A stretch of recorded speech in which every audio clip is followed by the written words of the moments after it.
ఒక చిన్న మంచి మాట ఏంటంటే, మనము ఎవరితోటైనా ఏదన్నా అవసరం పడ్డదని వాళ్ళతో సహాయం తీసుకొని వాళ్ళని వెంటనే మర్చిపోతాం. అంటే దీనికి ఒకటి కంపారిజన్గా ఏంటంటే, మనము అన్నం తిన్న తర్వాత ప్లేట్ అసహ్యంగా అనిపిస్తుంది అంటే వాళ్ళతో సహాయం తీసుకుంటాము. పని అయిపోయిన తర్వాత వాళ్ళు ఏమన్నా కానీ బ్లా ఇలా అనుకుంటూ పోతాం.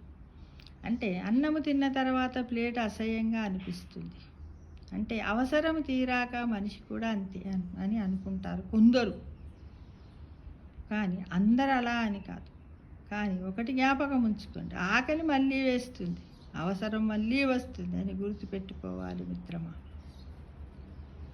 అంటే అన్నము తిన్న తర్వాత ప్లేటు అసహ్యంగా అనిపిస్తుంది, అవసరం తీరాక మనిషి కూడా అంతే అని అనుకుంటారు కొందరు. కానీ ఆకలి మళ్ళీ వేస్తుంది, అవసరం మళ్ళీ వస్తుంది అని గుర్తుపెట్టుకోవాలి. వాళ్ళందరికీ కూడా గ్రాటిట్యూడ్గా ఉండడానికి మీరు ప్రయత్నం చేయండి, కానీ కృతజ్ఞుడుగా మాత్రం ఉండకండి. ఎందుకంటే అది మహాపాపం. యాజ్ ఫర్ పురాణాల అకార్డింగ్ టు పురాణాస్ చెబుతున్నాయి ఏంటంటే, వాళ్ళకి సహాయం చెయ్యకు, కానీ నువ్వు సహాయం పొందిన వాడిని మాత్రం ఎప్పుడూ మర్చిపో. చేతనైతే సహాయం చెయ్యి, కానీ వాళ్ళని మట్టుకు అసహించుకోవద్దు. అంటే తిన్న తర్వాత విస్తరాకుని తీసి బయట పాడేసినట్టు. అన్నం కూర వండినప్పుడు మనం కరివేపాకును సువాసన కోసం వేస్తాం కదా, ఆ తర్వాత కరివేపాకుని తీసేసినట్టుగా వాళ్ళని తీసేయొద్దు మిత్రమా.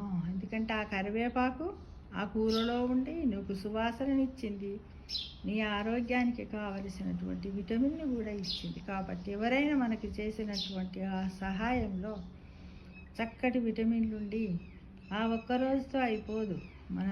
ఆ విటమిన్లు మన దేహం ఉన్నంత కాలం కూడా వాళ్ళు చేసినటువంటి సహాయము మనకెప్పుడు మంచినే చేస్తుంది. కాబట్టి నువ్వు కృతజ్ఞుడవుగా కాకుండా కృతజ్ఞతను చూపుతూ గ్రాటిట్యూడ్గా బ్రతకాలని ఈ తెలుగు సంవత్సరాది శ్రీ విశ్వవసు నామ సంవత్సరంలో ఒక క్యాలెండర్ ఏర్పరచుకో.